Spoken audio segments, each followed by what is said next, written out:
Missed an episode of your favorite podcast? Choose from over a decade of content in our archives, not just the latest episode. All free at GCNlive.com. This is your call to action. Get prepared, America. Economy, survival, energy, disasters. This is USAPrepares.com. Informative radio, educational radio. Interact now by emailing instructor@USAPrepares.com or text at 434-390-7953. Class, please take your seats. Now, your instructor, Vincent Finelli. Yeah. Everyone all set, cocked, locked? Here we go. Your dial set correctly to USA Prepares. Thank you for being in class with us today. Jason, thank you for engineering the broadcast. And Jason was running for president. Jason Stanek 2020. We don't know what the results are yet. Jason might have won, but they probably won't tell us. Jason, congratulations on putting your hat in the ring. I think it's wonderful that many Americans should try that. We're going to be broadcasting about cars today.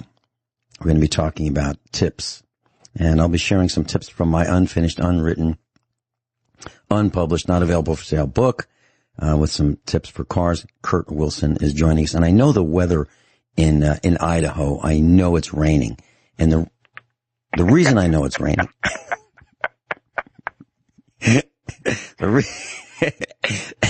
The reason I know it's raining, I don't even have to check. The reason I know is, I was talking with Kurt Wilson, weeks and weeks and weeks ago, and I said, so, when do you want to go on the air? He goes, well, I love doing yard sales. And by the way, there's an article, SF Gate, about Kurt Wilson, and he even talks about yard sales and how important and great yard sales are. And he said, if it's raining, he can't go out on, to yard sales, so he'll be on the air with me. So I know it's raining. Welcome, Kurt Wilson. What's happening? Hey, I got to tell you something. This isn't a joke. This is real. When Adolf Clinton was running for president some years back, I was informed after the election that the armchair survivalist had received 186 votes for president. That's impressive. Well, that shocked the hell out of me, because that's my radio show, the Armchair Survivalist. Yeah. 186 votes. I have a picture of that somewhere in one of my files. I didn't know I was running. I've received some votes for senator, congressman, president as well, but that's only because my family voted for me. Well, my brother actually ran for office in California as a Republican, and this thing of ballot manipulation is very real and has been for 100 years. It's very well trained within the Democrat Party. So he ran for office. The polls put him 75%, and when the actual count came out, he got less than 30%. Interesting. Yeah. Interesting. I don't think we should revolt against our government, but I do think we should. Revolting enough as it is. Well, I was thinking we should revolt against our politicians. Seriously. And I was thinking about World War I. Politicians have hijacked our government, but, in World War I, there was trench warfare. My grandfather was there, and, the opposing teams were gassing each other, bayoneting each other. They were using, they had bayonets that had like saw teeth on them. These were really awful instruments of war. Mustard gas, chlorine gas, fragment bombs, and of course, projectiles from rifles and pistols and shotguns. But as Christmas approached, and there was no man's land. No man's land was, the two parallel trenches, them and us, and in the middle were dead bodies. And, if you stuck your head out and kind of went over to the other side, you get shot or killed, and you just stay there for a while. Well, as Christmas approached, both teams decided that, it's Christmas and we shouldn't be doing this. And what they did was they had a truce, and they actually went into no man's land, and and they would share a cup of tea with each other, and they would talk to each other. And these guys are killing each other 20 minutes before. And they got along. And they shared some stories. There's a movie made about it. Mm-hmm. They shared some stories. And they even gave each other gifts, mementos of from their team. And then they went back to war. And what they should have done, in my opinion, is they should have said, I'll tell you what, we'll go back and we'll kill our leader, and you go back and kill your leader, okay? And each country go back and kill each country's respective leader, and it would all be over. 5 killings and the whole darn thing would be over, and we'd save millions of lives. But that doesn't happen. Doesn't happen. It astounds everyone. The most famous saying that has lasted for over 100 years is, why the hell is he still alive? And why the hell is he still alive? All right, so I have a memory. We were in Virginia, and they had parades in Virginia. And I'm talking like the early 1990s, so roughly 30 years ago. And every year there'd be this parade, and you'd see the same old people. You'd see your neighbors, going down the street and on a wagon pulled by a tractor, and you'd see the Boy Scouts and the Girl Scouts and the Lions Club and, the firemen and so forth. And you'd see all this. And I remember a guy standing next to me saying, you know what this county needs? Now, this was a county of about 11,000 people. Said, you know what this county needs? Now, these are blue bloods. They're, the blue bloods. They've been taking advantage of everybody, since Jamestown. Well, he said, you know what this county needs? A few good funerals. That's exactly what you're talking about. Yeah. Well, there's some stories. There's some stories after World War II where a town, and it was very corrupt. Very corrupt. And as usual, there was Democrats controlling it. It was very, very, very corrupt. And a bunch of soldiers who had routed out of the army and lived in this city actually picked up their weapons, their M1 Garands, the M1 carbines, the 1903s and A3s, and they marched on City Hall and arrested the complete governing board, the mayor, the chief of police, the council members, the commissioners, everyone. They arrested everyone. And that's how it's supposed to be.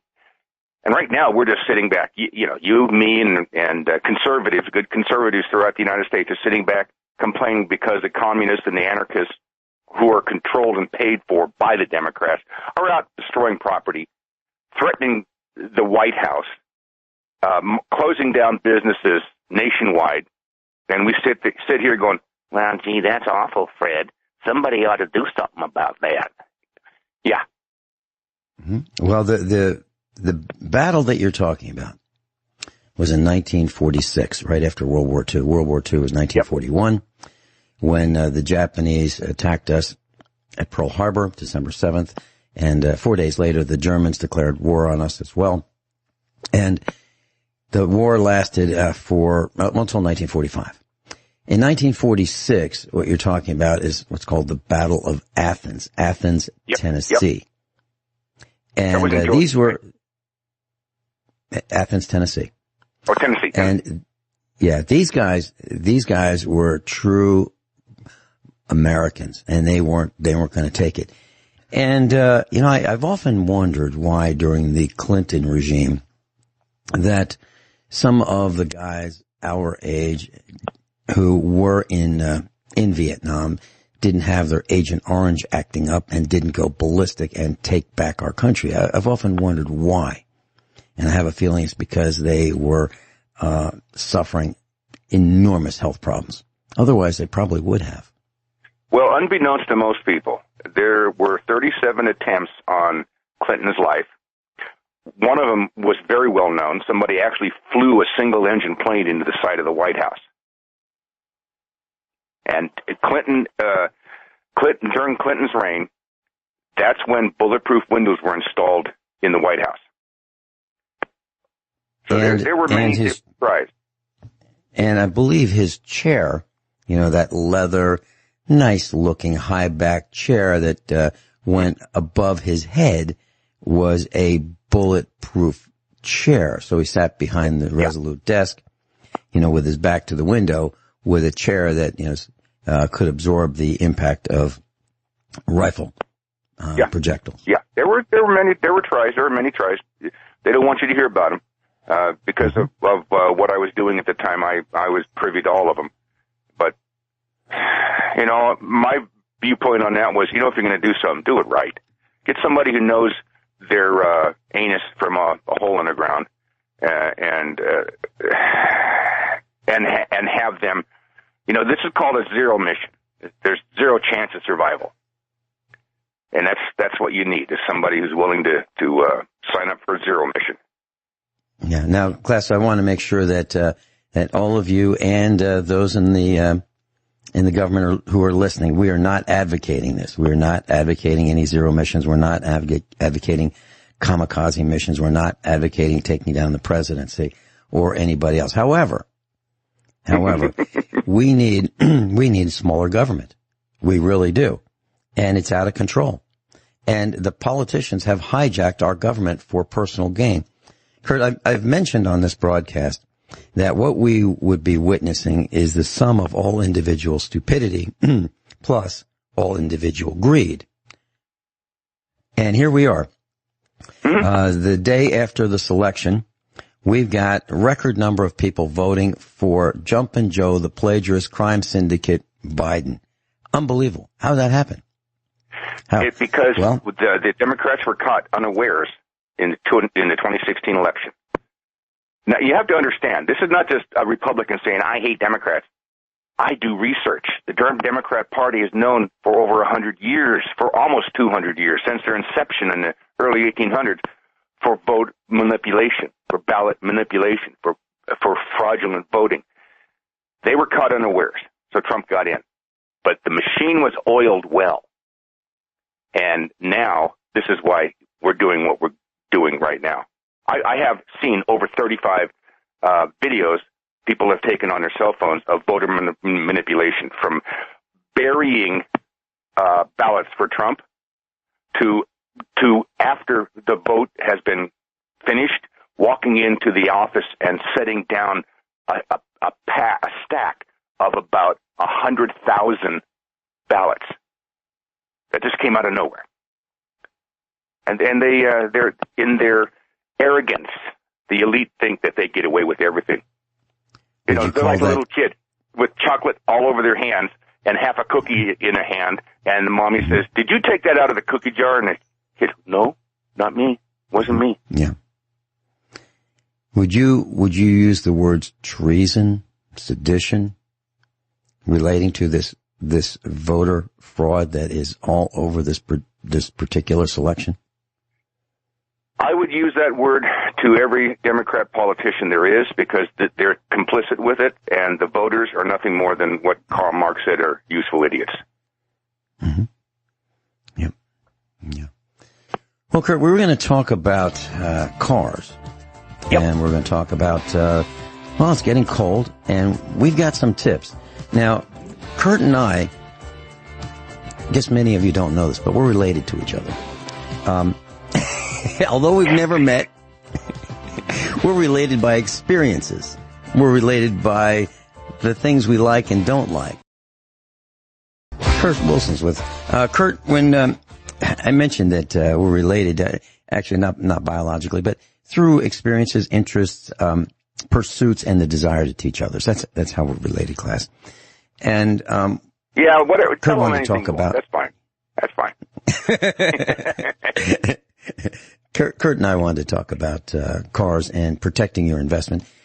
Kurt, I have seen so many failures by people not knowing what they're doing. For example, there's a vehicle here that has a blown engine, and it arrived on a trailer a couple of days ago. And what happened was it was leaking coolant or antifreeze. If you live in the north, it's called antifreeze. If you live in the south, it's called coolant. Well, it was leaking, and let's add a little more, and we'll be able to make it a town and add a little bit more, And the engine's blown. It overheated. Some plastic parts of the engine melted. And now the car is a total loss because it'll cost more to fix that particular German Volkswagen than the car is worth. And it's really sad because this engine is so tiny, you could probably fit 3 of them in the trunk of a mid-sized car. Seriously, that's how small this little engine is.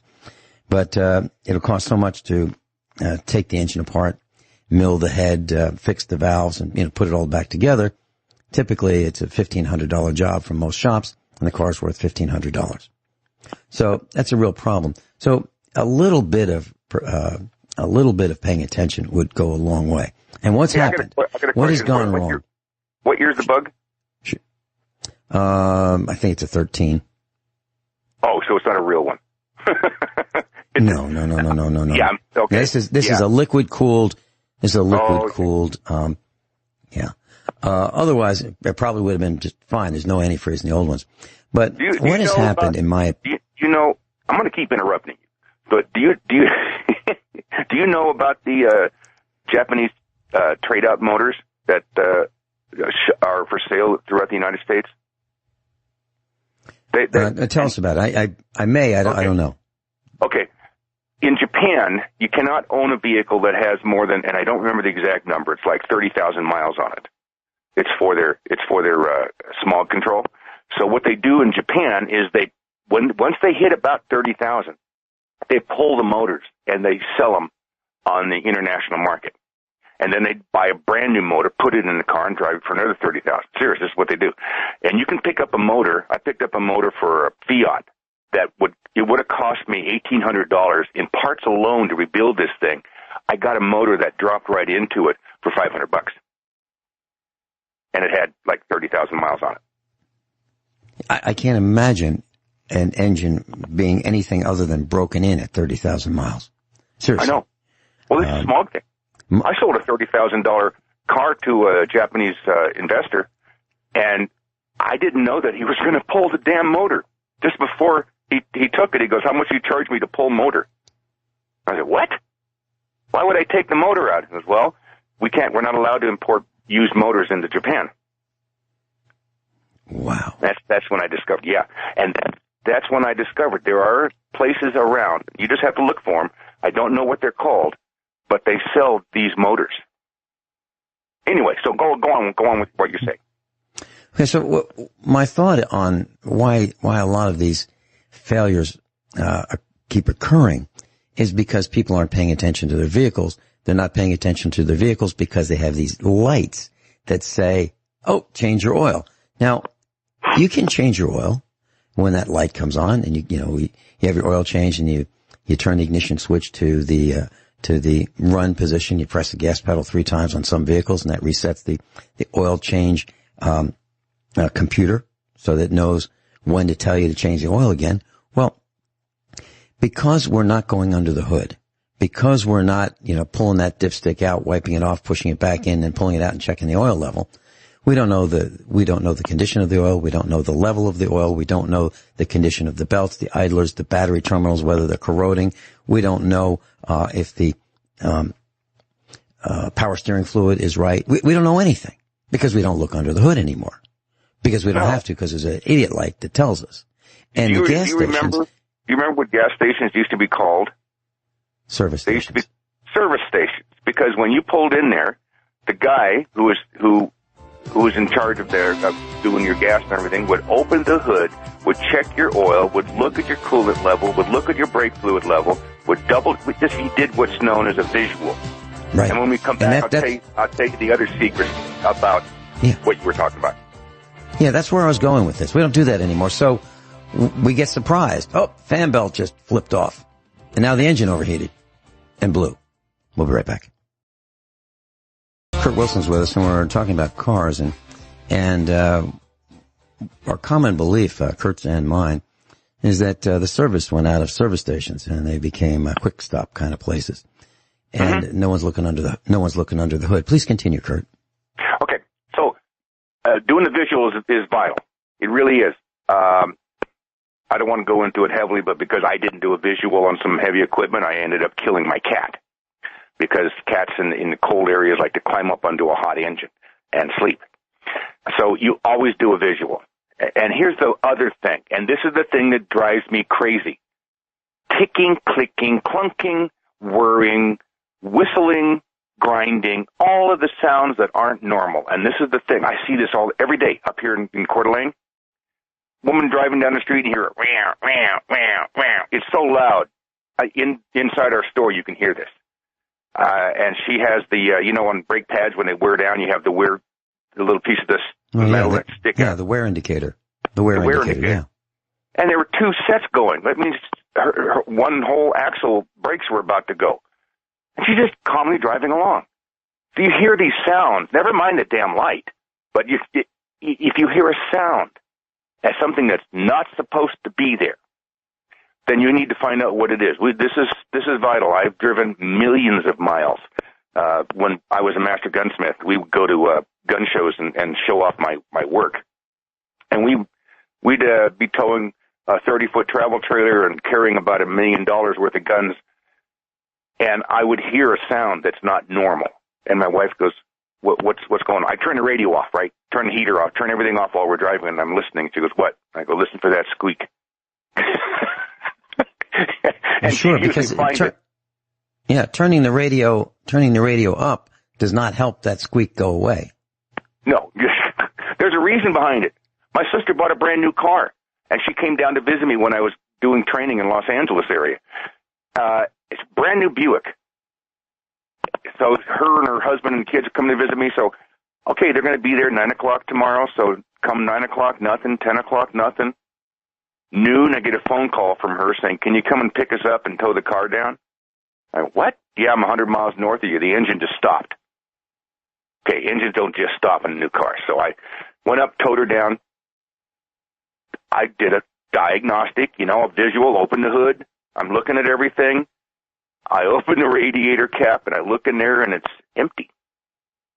And I look in front, and there's the beak of a bird. She'd hit a bird on a freeway, and the beak had popped a line in the radiator, and it had drained the fluid out, the coolant. And I said, didn't you know this was happening? She goes, oh, well, the gauge. Now, this is not an idiot light. It was idiot driving, but it wasn't an idiot light. It was actual temperature gauge. And what happens when you lose water? Let's say you're driving along and it's 180 degrees, right? So that needle is usually about straight up and down. And all of a sudden, it drops down to 0 temperature. If it happens like that, it's not because the sending unit's broken. It's because you just lost all fluid, and that sending unit only checks the temperature of water, not air. And that's what happened. It all drained out, but she thought the car was running great because it was 0 temperature. So she froze the motor up. Brand new car. And you can't. Not covered by warranty. No, not at all. On that one. But it's the sound. People got to listen for that, which is not right. Guy was coming over to our house many years ago, and he borrowed his daughter's truck. He was on his way over, and the light came on. The oil light came on. So he was on the interstate, and he thought, well, next exit, I'll check the oil, because that's what that means. Check the oil, right? It doesn't mean check the oil. It means there's no oil pressure, which means the engine's not getting lubricated, which blew the engine. So because he didn't pull over immediately, because he didn't read the owner's manual, because he didn't understand what that light meant, he thought it's okay, it'll be okay. And it cost him a new engine, or, rebuild engine, plus the installation, plus the removal. So you're absolutely right. If you experience sounds, warning lights come on, gauges don't look right, don't think that it's an anomaly with the gauge. Don't think it's just some extraneous, non-concerning sound. You need to learn what these sounds mean, and you need to pull over to a safe area and find out. And you'll save yourself an enormous amount of cost. Like, the guy who had to replace the engine in the truck. Like the gal who has a Volkswagen that is now salvage parts. And the other thing is, there are plenty of people who work on vehicles have no idea what they're doing. And one of the most dangerous things that's happened, in my opinion, to the automobile is the pneumatic impact wrench. I'm talking about that, that impact gun where they take the nuts off the wheels. Oh, yeah. That thing. Yeah, they use that for, putting drain plugs back on. They use that for tightening bell housings on transmissions and starters.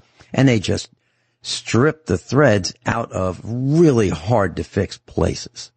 And I'm not kidding. And so it's one of the most dangerous tools to give somebody who works at Walmart. And I've mentioned the story that... Funny that you said that. Well... I know you never do this, but I took my brand new Nissan to Walmart to get an oil change. Mm-hmm. Okay? Because it was on sale. Mm-hmm. All right, so they do the oil change. Everything's fine. I take off. That's fine. I show back up at 3,500 miles to get another oil change. And the guy, he pulls it up onto the ramp, and he goes under there, and he comes back up to me, and he goes, "Who the hell changed your oil last time? They used an impact wrench to put the bolt back in, and they stripped it in there." So once he found out it was Walmart replaced my oil pan. That could be several $100s, $500, depending on whether you got to lift the engine up and out to do that, up to do that. So, our son and this happened several times. Our son, has some friends who work at AutoZone. And so, in the good old days, he, spent some time in there. Call comes in to the counter at AutoZone and it's Walmart. And the guy says, "Yeah, I need one of those oversized drain plugs because, he used it and he used the impact gun. He stripped the threads out of the oil pan. So they have a self-tapping, repair drain plug for this particular case. There's like oversized, double oversized, triple oversized. But what happens is it cuts new threads when you screw this thing in. But the problem is when it cuts new threads, there's metal, that is, produced shavings of metal while you cut new threads into the oil pan. So if it's aluminum, it's aluminum, shavings and steel or whatever it is. So it's not a good idea. You don't want to do this if you don't have to. So while he was on the phone checking to see if they had the exact oversized drain plug for this particular application at Walmart where the guy stripped the oil pan with the impact gun, he goes, "Oh, I did it again." So while he was on the phone, so you can't turn your back on somebody with an impact wrench. You really can't do it. Especially if they were selling in the shoe department the week before. Yeah. Well, and here's one other thing, class. Before we had a tire shop at our farm and before we had a tire changing machine and a wheel balancing machine, we used to do what everybody else did. We'd go to Sam's Club or, the tire place and have our tires mounted. Well, I remember a guy at Sam's Club back in the 90s losing his temper with me because he said, "Don't you ever come in here and make me hand tighten these lug nuts again." He was this young kid. And that didn't set well with me. And now it happened to be a Volvo 740 turbo wagon. It was an Italian design. It was a really good looking station wagon back in the 80s. Anyway, this particular vehicle had aluminum alloy wheels. And if you use an impact gun and you just run up those lug nuts, let's say it's got 5 lug nuts, and you just run it up with the impact gun, and you run up the first one, you've already bent the wheel. So what you do is there's a pattern, a star pattern, crisscross pattern. You tighten up maybe, 25 foot-pounds. First round of tightening. Then maybe 40 foot-pounds. Then maybe 80. And then maybe 100, depending on what the specs are for that particular vehicle. But if you run it up first time with an impact gun, you will bend that wheel and it will wobble forever. Now, how much are those wheels? Well, if you got a Mercedes, they can be $600,000, $700,000, $800,000 or more. Okay. Volvo wheels are expensive. And it's not just, the imported wheels that are expensive. They're all these alloy wheels are expensive. So we always tighten lug nuts in a crisscross pattern by hand with a torque wrench in the proper way. And class, I recommend that you just go and learn how to do that. You can just do a search on video, proper way to torque wheels, or lug nuts, and you'll see how it's done. And you need to make sure that anytime anybody works on your vehicle, they do it that way. And the likelihood of your wheel flipping off and and rolling down the road without your car being attached to it is less likely to do it right. And that's the first point. See, my show on Sunday is going to be on prepping your car for winter, which should be prepping your car for all times. But the very first point is the tires. Very first one, pressure. How make sure the pressure's set properly, and don't just. People look at this little light on the dash and they say, "Oh, it comes on, so that means one of the tires is out of pressure by 2 pounds." I mean, no, come on, man. What is it? $1 at Harbor Freight for a tire pressure gauge? Check your pressure, check your tread, make sure that there's nothing sticking in your tire, like I found a bolt in the tire of a truck I bought a month ago, and make sure the tires are balanced. Okay, so here we get ice, a lot of ice. So if your tires are out of balance and you start wobbling a little bit, you're going to slide. I think I lost you there. Okay, so something happened to my stick. Yeah, it's okay now. But you mentioned something I'd like to go back to very quickly. Visual walk around. So when our children were learning how to drive, our daughter was the first one, and I wrote up a contract with her, and I said, you can use the family car providing you do these 21 things. I'm not exaggerating, 21 things. And one of them was, before you get in, you have to walk around the car. Look for cats, dogs, people, children, shopping carts. Make sure your tires are, do a visual on the tires to see if any of them appear to be a little bit flat or flat. See if there are any leaks, any fluids coming out from under the engine area, the differential area. Look in the car and make sure you don't have any surprise passengers in the back seat. No cell phones when you're driving. Lights will be on. Windshield and all the other glass will be washed once a week, inside and out. No radio, while you're operating the vehicle. No passengers who are not members of the family. Those were some of the 21 things. But the visual, the visual is very important. And one of the other things was, you have to demonstrate that you know how to change the tire. Not tell me about it. You gotta show me. You have to jack it up with the jack, use the tire changing, the wheel changing tools to take the wheel off, make sure you're strong enough to operate that lug nut wrench. Okay. Chalk the wheel so it doesn't roll over you. You have to show me how to do it. And if it needs brakes, air conditioning, recharge, you gotta do it. I'll show you how. And, we're talking about cars. And I'm going to recommend that you don't necessarily do what I do, but I am going to recommend that you learn about it. So on the sidewalls of your tires, it will tell you the maximum inflated pressure, cold. Cold means not sitting in the sun, not being driven. So the sun beating down on, let's say you have your car parked and half of it is in the sun, let's say the passenger side. Those tires will get warmer and the pressure will increase just from the heat of the sun beating down on the tires. The other side will be a lower pressure because they're not in the sun. So the sun will affect your tire pressure. So you want to make sure that you check your tires when it's not in the sun and when the tires haven't been driven for a while, like, a couple hours. And that's called cold tire pressure. Now, the tires themselves will tell you what the maximum inflation pressure is. Some of them will say 44 pounds, some will say 51, etc. That's the maximum that you can put in cold, safely. Do not exceed that. Now, if you look on the door, on the inside part of your door where the latch is, driver's door typically, there will be a recommended tire pressure, which I think is always low. So, for example, one of my cars may say 28 pounds in the front and 26 pounds in the back, or vice versa, or something like that. But the tires are rated for 44 pounds, so I put 40 in them all around. Now what that does is it creates a harder ride. It creates lower rolling resistance, so I'll get more miles per gallon. But if I hit a rock in the road, it's more likely to puncture the tire. And it's a little harder on the suspension if I'm going over a rough road. So it's a compromise that I deliberately make regarding tread life, miles per gallon, ride, and susceptibility to flats, etc. So you might want to learn about that and make your own determination. But typically, if the tire is rated for 44 pounds, I'll put 40 in it all around. That's what I do.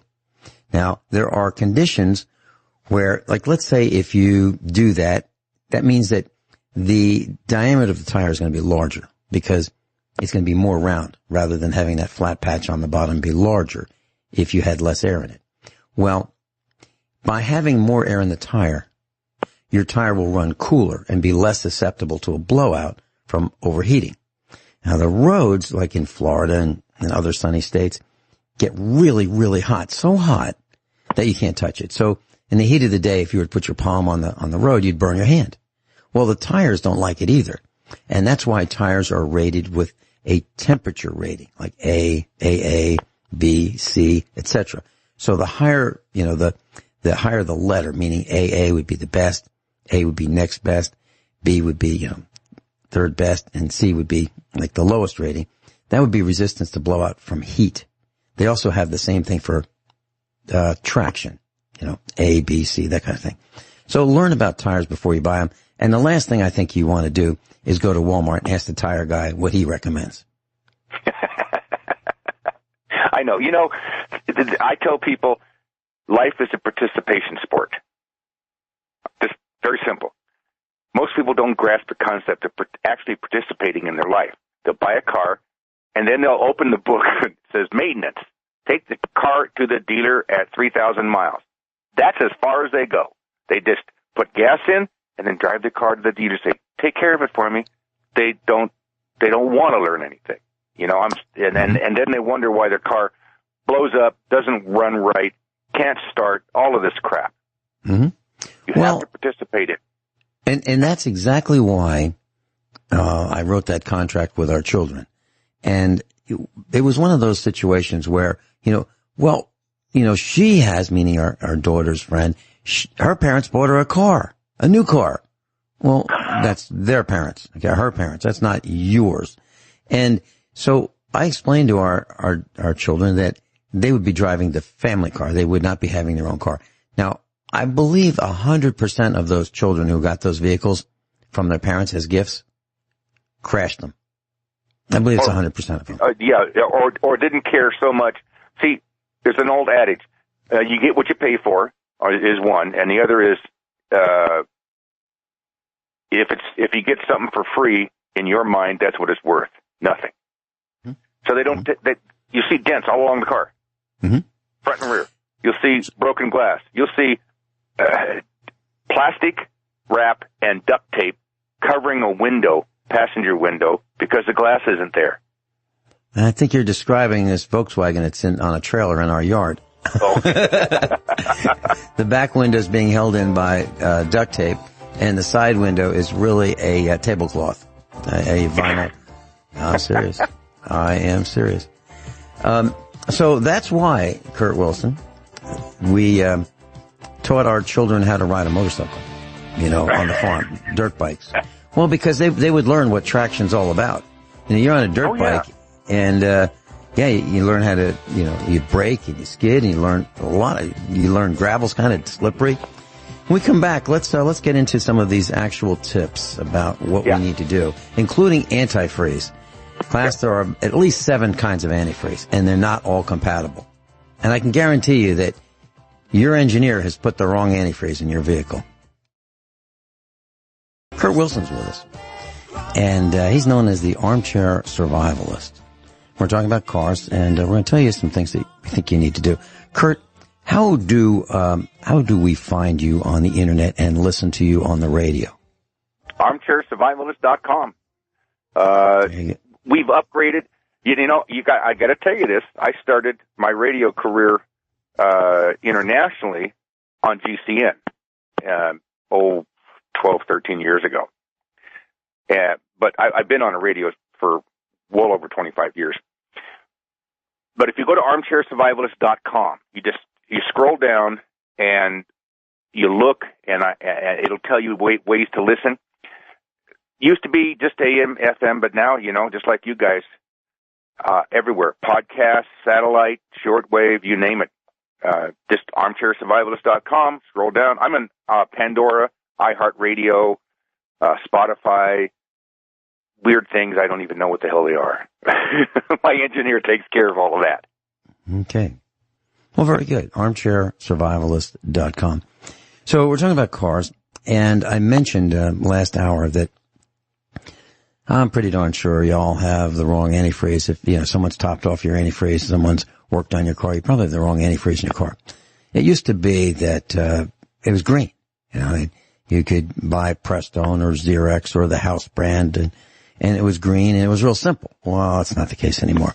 There are at least 7 different kinds of antifreeze. There's the Asian formula, there's the European formula, there's a couple different American formulas. It's blue and orange and yellow and green and pink. And so they have different specifications. And if you use the wrong antifreeze, it'll probably, protect your car's engine from freezing, but it'll probably destroy the radiator and the water pump and the heater core in the process. So if you have, the heater core is like a little tiny radiator somewhere in or in front of the dashboard, and there's a blower motor that blows air over it. Well, that little thing is probably a little, let's say 12 inches by 12 inches maybe, depending on the vehicle. That little guy is so well placed that it typically costs about $1,000 to get to it when it fails. And they fail. So you really want to have the right coolant or antifreeze in your engine. You just don't want to put, top it off just because. And you don't want to trust the guy behind the counter. You really need to do your own research. And the best place to find that information is in your owner's manual, if you have one. That'll tell you what kind of antifreeze to use. And of course, if it's a GM car, they'll tell you to use Dex Cool, GM antifreeze. If it's a Volvo, they'll tell you to use Volvos. If Mercedes, they'll tell you to use Mercedes. And, Chrysler and Ford are all the same. But they'll tell you to use theirs. Well, you don't have to. But if you put the wrong antifreeze in or coolant, it can easily damage your car very, very quickly. And worse than that, it can damage your automatic transmission. Because what happens is, if the antifreeze eats the heat exchanger for the automatic transmission, antifreeze will enter your automatic transmission and destroy it, within, half an hour. And you won't know. So, you really need to be extremely careful who puts antifreeze in your car, and you need to make sure it's the right antifreeze. And if the wrong stuff is put... What do you call that gizmo that you use to test your antifreeze? That it's little called a hydrometer. Hydrometer. Yeah. Right. Do you use those? Absolutely. We have 3 or 4 of them, and you can buy them at the Chinese factory outlet, also known as Walmart. You can buy them on the internet. Let's say they're about $5. And what they have is a squeeze bulb. Usually it's black, a little plastic housing with a little hose on it. And the hose might be 6 or 8 inches long. And what you do is when the engine's cool, you remove the overflow cap or the radiator cap. You stick this hose in there and you squeeze the bulb and you withdraw coolant or antifreeze. And those are synonyms, depending on where you live. You withdraw it in there to the right level. There's an indicator that says, fill this little bulb up to this plastic viewing area to this height. Make sure it's vertical, and it will have a needle indicator that says, here is the freeze protection, here is the boil over protection for that concentration of coolant or antifreeze. So, for example, you really want your antifreeze to be between 40 and 60% antifreeze, the rest distilled water. So, roughly 50-50 is a good way to go, and that'll keep you down to like minus 45 degrees. But the idea is antifreeze or coolant, both of them, do a couple things. 1, they prevent corrosion in the engine. 2, they lubricate the water pump. 3, they prevent freezing. 4, they prevent overheating. So those are the main features of using, antifreeze or coolant in your engine. If you just put water in there, you're fine for the summer, except for one thing.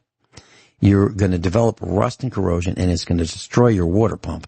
And that can cost, depending on your vehicle, let's say $300 to over $1,000. And all you had to do was make sure you had the right antifreeze in there. But do not trust the guy behind the counter exclusively. Not that he's going to give you the wrong information intentionally. It's so complicated he probably doesn't know. And those guys really have not been trained on how to help you find the right antifreeze. They haven't. No, that's, I tell people YouTube is your best friend. Mm-hmm. You can go on there, and I don't care what model it is. I have a 2014 Prius, and I wanted to change the cabin air filter. And that's another thing. You need to make sure in prepping your car that all the filters are changed. The oil filter, obviously you're going to do that with the oil. The air filter, check it, clean it if you can. If not, replace it. And the cabin filter. I couldn't figure out how to find the cabin filter, and my manual doesn't say anything about it. So I hemmed and hawed and thought about it for a month or two, and then I called up my dealer, and he goes, well, I don't know. I've never changed one. I went on YouTube, typed in cabin filter 2014 Prius, boom, there it is right there. You got to take you got to disassemble half the dashboard to get it out. And then the thing is only like 6 inches by 4 inches. And it was $10 delivered off of eBay. Since you mentioned buying on the internet, I have a suggestion for our class. Now, this is a double-edged sword. I really don't like this company. I really don't. But they have the best website in the business for finding what you want for your car. It's called rockauto.com. Rock, ROCKAUTO.com. I've dealt with now, them. Typically they have the lowest prices in the industry, but they also are miserable, in my opinion, to deal with. Because if you buy the wrong thing, it's really hard to get it, fixed. And if you buy one and it's the right thing and it breaks, the only thing they want to do through their computer system, which puts a computer between you and a person, you're not going to be able to talk to anybody. They will replace it if it's within the warranty. If you buy it and 31 days later you go, shoot, I got the wrong one, and it's your fault, you're going to eat that because they're not going to help you. So Rock Auto is a great company for their website. You can go and look up. You can say, I've got a 2015 Silverado 1500. I want some spark plugs. They'll have most of the major brands with the part numbers, the prices. It'll be great. So you can choose Motorcraft. You could choose Delco. You could choose Denso, Bosch, etc. Champion. You'll be able to pick them, and lots of different choices, which is great. So it'll arm you with the right part numbers most of the time. But if you buy it and you get the wrong one, it's going to be very difficult. So I don't like dealing with them. But what I do is I use their pricing, their part numbers, and we'll call AutoZone and we'll say, well, okay, how much is yours? And they'll say, $100. And we'll say, yeah, but we can get it for 70 from Rock Auto. They'll tell you, oh, okay, I tell you what, how about 80? Well, okay, good. We'll get it locally, because that way you can bring it back if it's wrong. It's a mess dealing with Rock Auto. Now, hey, we were talking about the hydrometers for the antifreeze. Yeah. And here's something else. Here's another point on my list. Up here in North Idaho, sometimes it gets a little cold. It's like we're talking, 18, 20 degrees below zero. During the day, it's 50 degrees. And then overnight, it drops astounding. Just bam, that quick. Wiper fluid. This is another thing people don't check on. And then they just add water. Look, go to Wally World, and it'll cost you $3 to $5 for a gallon of wiper fluid that'll that'll stay liquid down to like negative 40. So spend a couple extra bucks and get that one. You never know where you're going to be driving. All right, and let's talk about that for a second. So let's say in the summer, you go, oh, shoot, I'll just put some water in there instead of the blue stuff or the orange stuff. I'll put some water in there because water's less expensive, tap water, and I'll put 1 drop of Dawn or Palmolive dishwashing detergent in there. That'll work fine for the summer. But when it gets cold, that water will freeze with the Palmolive 1 drop or Dawn at 32 degrees. When that happens, there's a motor and a pump, electric motor and pump in the bottom of that reservoir where you poured the blue or orange fluid typically. And when that freezes, it breaks. And also that plastic reservoir breaks. Now you're looking at, $100 minimum, replacement cost plus labor. So don't do that. Now, if you have the water in there and you want to get it out, you can siphon it out. That's one way. Another way is just pump it out with, just wash your windshield with a, garden hose. Make sure you get all the grime off it, all the sand and all that. Wipe the grime off the windshield wiper blades and wet the windshield and then turn on the wipers and spray until that reservoir is empty. Then you can fill it up and then refill the lines all the way to the windshield wipers with the blue or orange, antifreeze windshield washer fluid. But since you mentioned this, Kurt, here's a really important point. You said it gets cold quickly. All right. So if you have a brand new battery in your car, brand new, it will have 100% charge capability. Now, if it's warm out, let's say 80 degrees, that battery will start the car easily. Let's say an 80-degree engine, sitting out in Florida or Georgia or someplace like that, or summer in Missouri, with 100% battery charge, a new battery, you get 100% delivery, and the engine will take 100% of the normal draw from the battery to start the engine. Now, if it's 0 degrees outside, that battery will only have 65% of its charge capability because it's cold. Batteries don't like being cold, and they don't have their normal maximum current as the temperatures get colder. So at 0 degrees Fahrenheit, let me say it differently. At 32 degrees, which is freezing, your battery only has 65% of its current capacity. But the engine now takes 155% of what it used to take at 80 degrees to start the engine. So you have less, and it takes more to turn over that engine. At 0 degrees, you only have 40% of your battery, and it takes over 2 times the starting current to start your engine. So it's a double-edged sword, and it's really bad. So make sure you have a good battery. So here's the point, class. When it's nice and sunny and warm, and you've got a relatively new battery, 80 degrees outside, your engine will take 100% of its. We'll say it uses 100% of the starting draw. Now, at 32 degrees, it takes 1.5 times as much draw to start your engine because the oil's cold and the engine and the parts don't want to move as well as when they're warm. And the battery then has 65% of its available current. Now, when you get down to 0 degrees, the battery only has 40% of its charge if it's a brand new battery because of the temperature. And it takes over twice the energy to start the car while you only have 40%. That's why when you get in a cold car, it goes because the battery doesn't have the current and the engine requires more of it. So it's really a tough situation. And there's one other thing that we should probably talk about, and that is lead acid batteries in automobiles can freeze. And when they freeze, they are permanently destroyed. So if the temperature, let's say your battery is 100% charged, it will freeze at about minus 50 degrees. Minus 50. If your battery is dead, meaning no charge, it will freeze at 32 degrees. And so the chart is somewhere in the middle. So if it's a 50% charge, your battery will freeze somewhere around 14, 15 degrees. So keep your battery charged. That's the whole point. Keep your battery charged, and it won't freeze.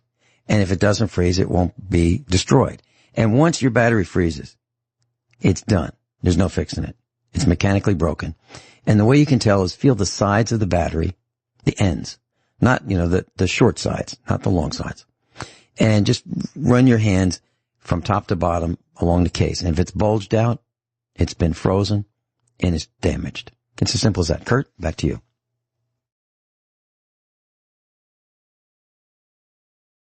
Did I lose Kurt? Kurt, are you there? Can you hear me now? Yeah, I can. Oh, good. Any comments on comments on what I just said? No, you're right. You're fine. It's just I want to go back to wiper fluid, and all your data is appropriate, except there's one little part that I need to add in. There's a reason you don't want your wiper fluid to freeze. And if it's just plain water, you're talking 32 degrees. And so you don't want it to freeze, because I was driving in North Carolina, 3 a.m, a hellacious rainstorm, and it should have been snow, but because it was 25 degrees.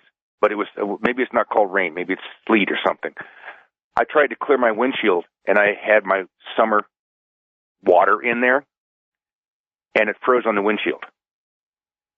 And I almost got into an accident. I could not see. It literally froze on the windshield. I had to roll the window down, whip out a credit card, and scrape a hole big enough that I could see to pull over. And it was a gas station, and he drained it all out, and he looked at me like I was some kind of an idiot, and I was. This is during my idiot stage, which my wife assures me I've never grown out of. But he put the right stuff in there. But that's a danger that can happen. I even had blue stuff, the blue wiper fluid that is like 0 degrees, and I put it in, cleaned out everything, put it in, and we made a special trip to South Dakota. I bought the AMT Firearms Company, and I had to go pick it up. So we're driving there. We went through snow. I hit the windshield, the wiper blades, and squirted the liquid, and it came out blue sludge. Had to pull over again and find out what's going on. These are the little tricks that you need to know about to keep yourself alive. And the battery thing, you're talking about that. I just realized I bought a new RV. Well, it's not new to me, but it has a RV battery in it, and it's going to freeze. They do that, and that's why these batteries, every 2 years you got to replace your RV batteries, and they're not cheap. They're $100 plus. So I'm going to cut some fiberglass and fill up the hole with the insulation. Yeah, and what Kurt's talking about is, you forget about those 1 or 2 batteries in the RV. If you've got one with an automatic lift, you push the button and it lifts it off the gooseneck or the trailer ball. There's a battery for that, and there's another battery for the rest of the RV. So it's 2 batteries. Typically, Kurt Wilson's with us, the Armchair Survivalist, armchairsurvivalist.com. Kurt, we have a rule at our house, and that is when it is snowing, sleeting, and we don't have to go out, we don't. And the reason is because in the corrupt state of Missouri, the road salt crews are out there spreading salt and beet juice on the roads, and that ends up on the vehicles underneath them. It gets everywhere, and it causes the vehicles to disintegrate very, very quickly. There is no such thing as a 2004 through 2007 Chevrolet Silverado pickup truck that doesn't have the rocker panels and the wheel wells rusted out around here. Every single one of them has been destroyed, even if they have replacement rocker panels. That's below the door edge on the right and left sides of the pickup truck. They're rusted out. The brake lines are rusted out. The mounts where the bed box attaches and the cab attaches to the frame, they get rusted out. It's a really serious thing. So we have a rule here that when it is when the roads are being salted, we don't go out, because that salt will get on our vehicles and destroy them even faster. The average amount of damage that is done typically per vehicle in the United States because of road salt is about $700 to $800. So that's a tax deduction for your class if you itemize. That is, I consider vandalism. Well, it's vandalism. It's vandalism. Yeah. It's intentional destruction of property. Okay. And if you don't believe that what I'm saying is true, just look at any bridge. They're all rusted.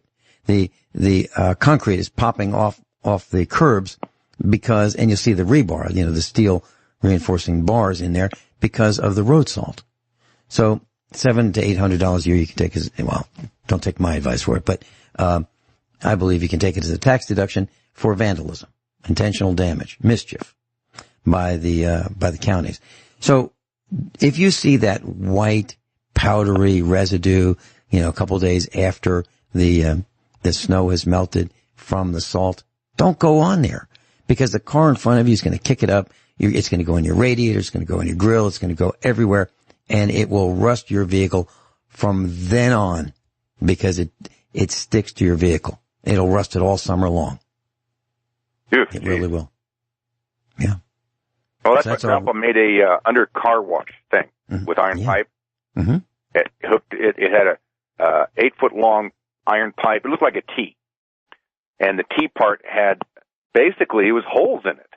He drilled little tiny holes in it. He hooked this thing to the garden hose, and he put it under his vehicle and washed under the vehicle with that. Yeah, and years ago, what people would do is they would take one of those lawn sprinklers, not a sprinkler, but one of those that waves back and forth with all these little streams. You know what I'm talking about? Okay. Yeah. Not one of those pulsating rainbirds, but one that, I don't know what you call those, but it waves back and forth. And you just put that under the car, attach it to a stick, and you let it, go back and forth, and you move it, and finally get, so that's another way. And I think that's what you're saying, that your family made. Something like that, but one that didn't move. You just moved yourself. Yeah. We just pushed it back and forth. Yeah, that's the thing. Hey, what about in the winter? What do you suggest that people carry standardly in their vehicle? Well, obviously, rifle, pistol, shotgun, ammunition, and okay, and then water. Okay, what we do is we carry a jug of distilled water, believe it or not. And the reason we use distilled water, you can buy a gallon of it. And the reason we carry that, and you have to make sure it's not full to the top because water expands when it freezes. It also expands when it's heated. It's the only substance on the planet that does that. But we keep distilled water because if we overheat, we can put it in the engine. If we need it in the battery, we can put it in the battery. And if we need to drink it, we can drink it. So it's a single universal, water. It's the best way to go, in my opinion. So a gallon of that. Carry 2 quarts of automatic transmission fluid for the vehicle. We carry a gallon of antifreeze for the vehicle, a spare serpentine belt, a spare idler pulley. Let's see, a blanket, food, raincoat, a tarp. I think. And tools and a tool kit. Now, the tools will have all the wrenches. Yeah, common wrenches.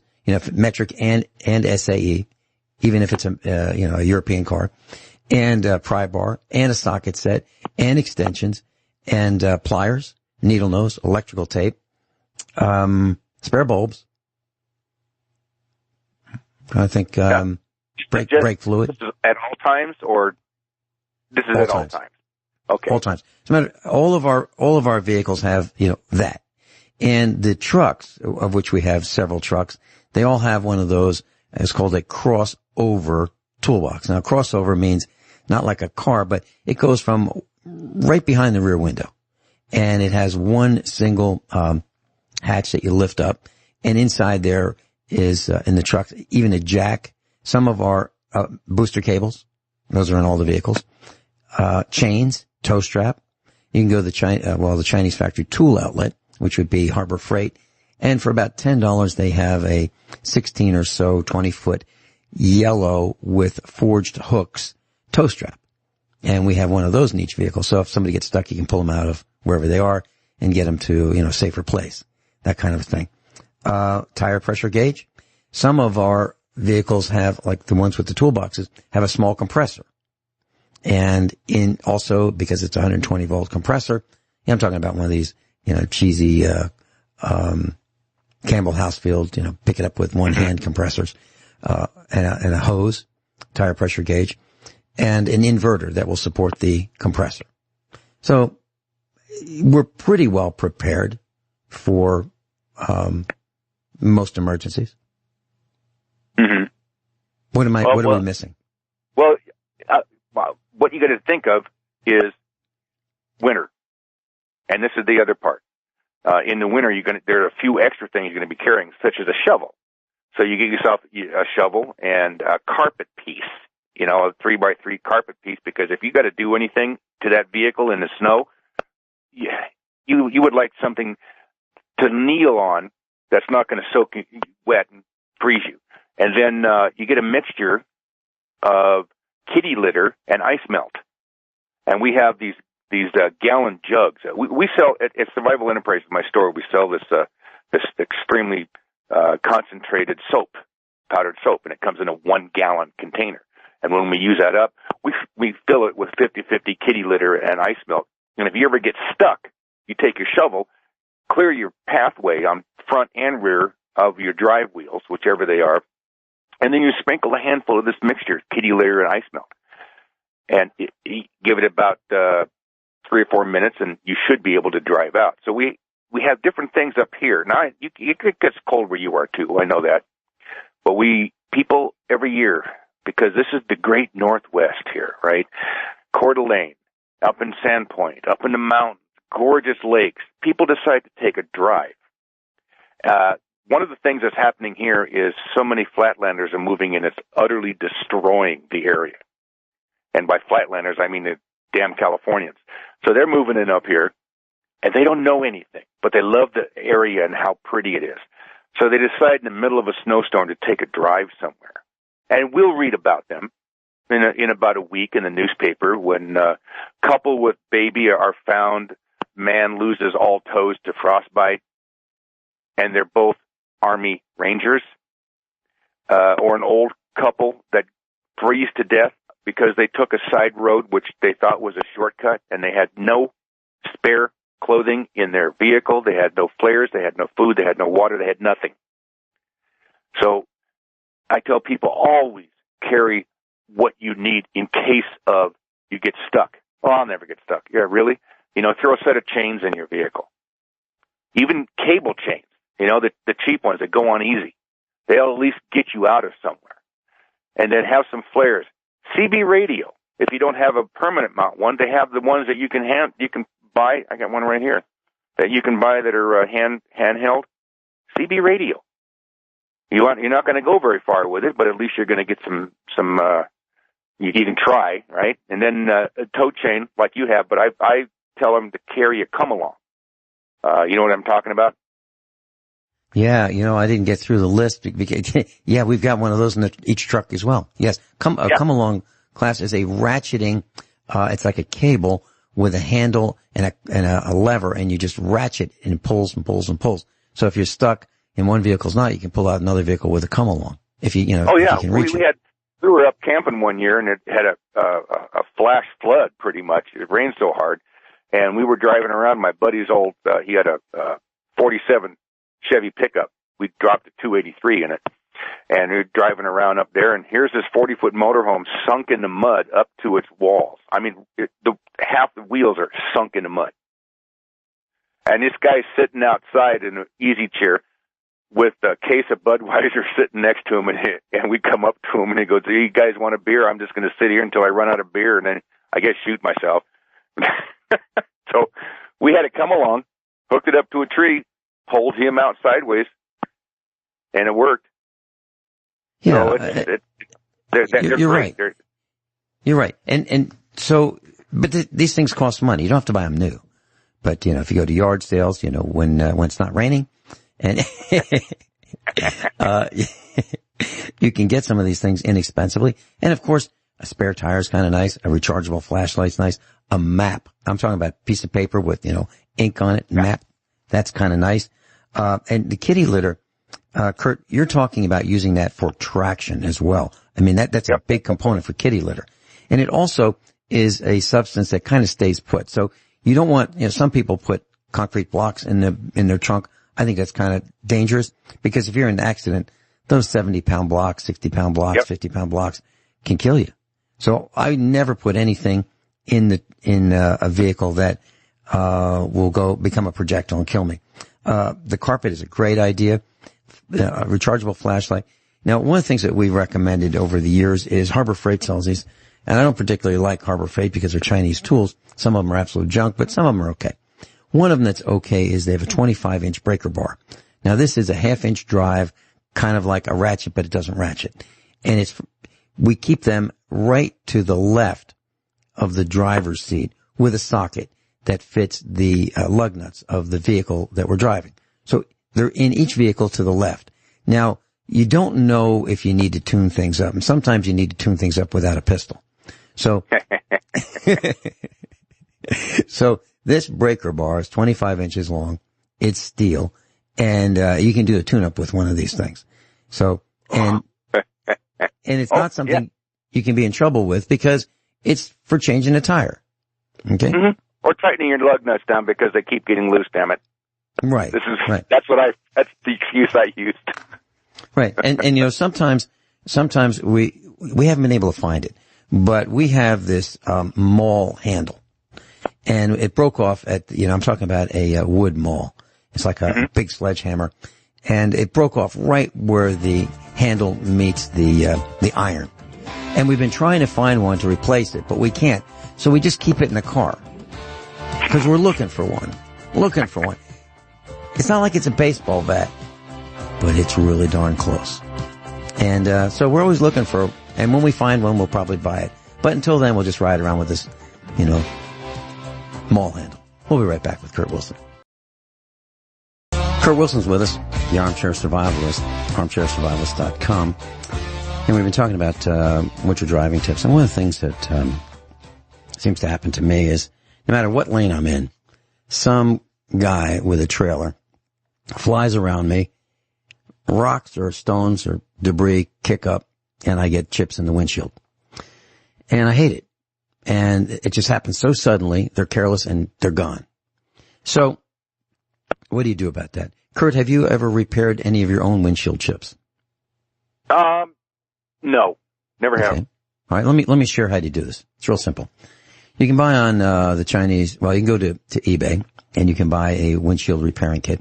And there's a resin. What you do is you take one of those map tack kind of, I'm talking about one like a push pin, map tack kind of a pin, and you clean out any of the glass that might be loose in there.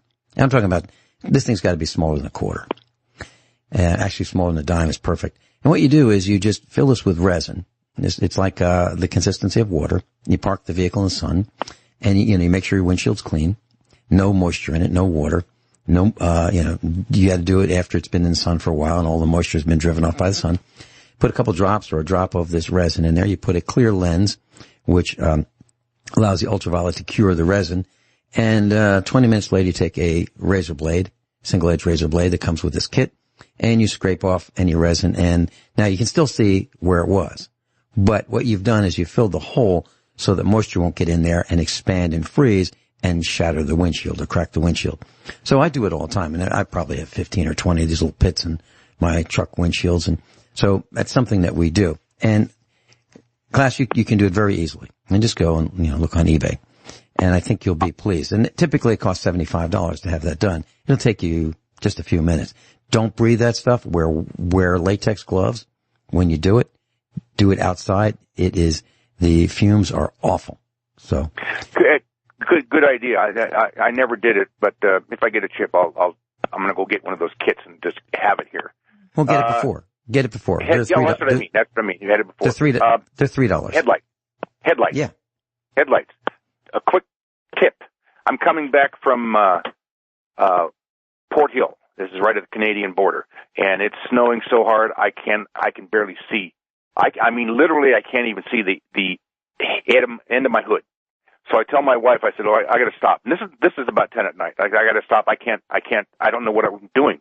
We're on a highway. So I stop. And I'm not kidding, 2 or 3 seconds later, something pushes the front of my car. And I'm thinking, what the hell? I just got hit. And then I look, and here's this giant head turning down and looking in my window. It's a moose. And if I hadn't stopped, I probably would have hit that moose. And I couldn't see, and the headlights are on, and I'm so upset, I don't know what to do. So I have to roll the window down, stick my face out, and drive the car to the big light that's up about 1,000 yards, Chevron station. And I pull in there, and the guy says, "Oh, yeah, I see your problem. Look at your headlights." And they did, and they're yellow. I go, "What the hell is that?" It's an oxidation that happens. All headlights, when they're manufactured, they have a film over them to keep them protected. And over time, and depending on the area you're driving in, that film gets torn off by sand and dirt and snow and sleet and ice and everything else. Now you have the direct plastic of the headlights, and they oxidize. And that's what that yellow is. And I go, "Oh, crap, what, do you sell headlights?" He goes, "Oh, you don't buy headlights. You just polish them." He had some McGuire's motorcycle helmet polish. You familiar with it? Yes. Mm-hmm. Good. So he took a rag, squirted the motorcycle polish on it, the plastic polish is what it is, plastic polish, and wiped my headlamps, and they turned white. It was that quick.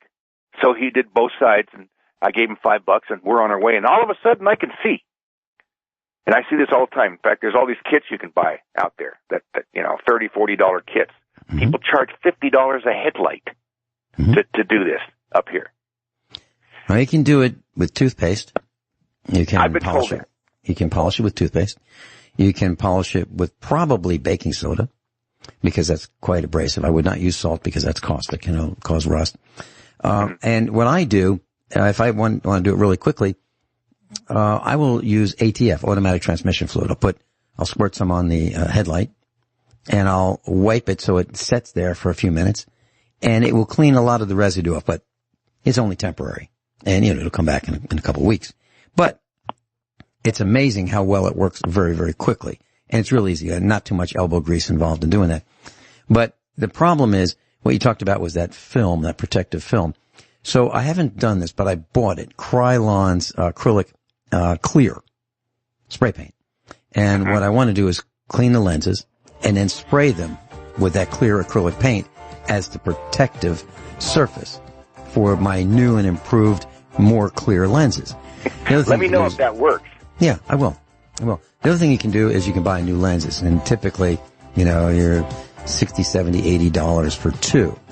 And the problem is, those $1.99 headlights that you used to get that were glass that would never have this problem, they don't make them anymore. Now it's all these unique headlights. They're stylish, and they decompose. But you're right, Kurt. Hey, thanks so much for being with us. And and next time it rains, give me a call. Will do. See you later. Thanks so much. Cass will be back tomorrow.